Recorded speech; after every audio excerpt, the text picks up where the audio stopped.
जय श्री राम प्रिय भक्तों, हर हर महादेव। श्री गणेश उत्सव की आप सभी प्रिय भक्तों को मांगलिक शुभकामनाएं। प्रिय भक्तों, हमसे कई लोगों ने प्रश्न किए हैं यूट्यूब चैनल के माध्यम से एवं सोशल मीडिया के माध्यम से कि महाराज जी हमें बताइए कि हमें घर में भगवान गणेश को विराजमान करना है तो क्या विधि है, उस विधि के अनुसार हम भगवान श्री गणेश को स्थापित करें।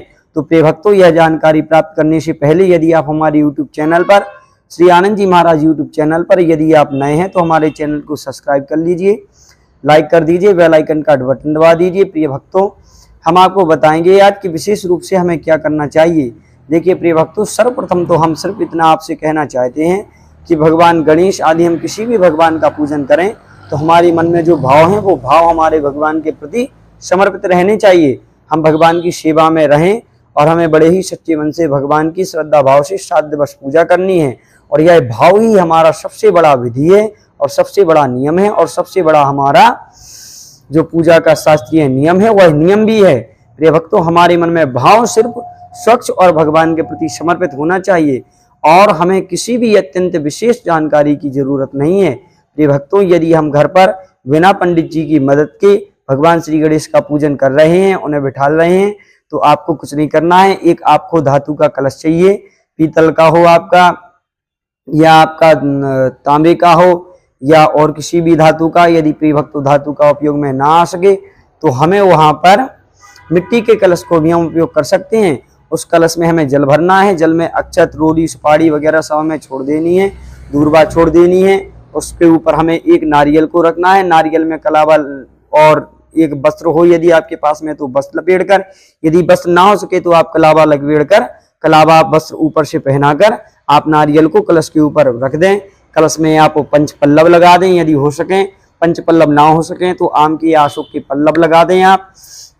और भगवान श्री गणेश का आप विग्रह जहां पर स्थापित करें वहां पर आप प्रतिदिन प्रयास करें कि केले के आप 2 पत्ते रख दें, 2 तने लाकर आप भगवान श्री गणेश के पास में केले के रख दें। प्रिय भक्तों, आपको भगवान से प्रार्थना करनी है कि हे भगवान, हम आपकी पूजा कर रहे हैं, हम कुछ नहीं जानते, हम अज्ञानी हैं, सो हे देव आप आकर हमारे विग्रह में विराजमान हो।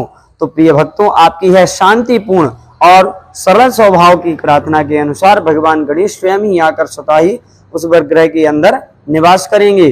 प्रिय भक्तों, भगवान की पूजा के लिए हमें अक्षत, रोली, सुपारी, लौंग, इलायची, दूर्वा विशेष रूप से चाहिए हमें। यदि दूर्वा हमारे पास है प्रिय भक्तों तो हमारी पूजा पूर्ण रूप से वह सफल है। दूर्वा की हमें विशेष ही जानकारी है। प्रिय भक्तों, दूर्वा हमें हमारे पास होना अत्यंत ही आवश्यक है। हमारे कुछ हो या ना हो पर दूर्वा का होना अत्यंत ही आवश्यक है। हमें भगवान गणेश को, यदि हमारे बच्चे कमजोर हों, पढ़ते ना हो, यदि हमारे पास कोई विपरीत परिस्थितियां हो या कोई हम पर समस्या हो या हमारे शत्रु प्रबल हों, तो प्रिय भक्तों उन सभी से मुक्ति के लिए एवं बुद्धिजीवी बुद्धि को बढ़ाने के लिए हमें भगवान गणेश को पर डे, प्रत्येक दिन, एवरी डे भगवान गणेश को हमें प्रिय भक्तों दूर्वा चढ़ानी है। दूर्वा में 3 डंठल होने चाहिए, 3 गांठ की दूर्वा हो प्रिय भक्तों।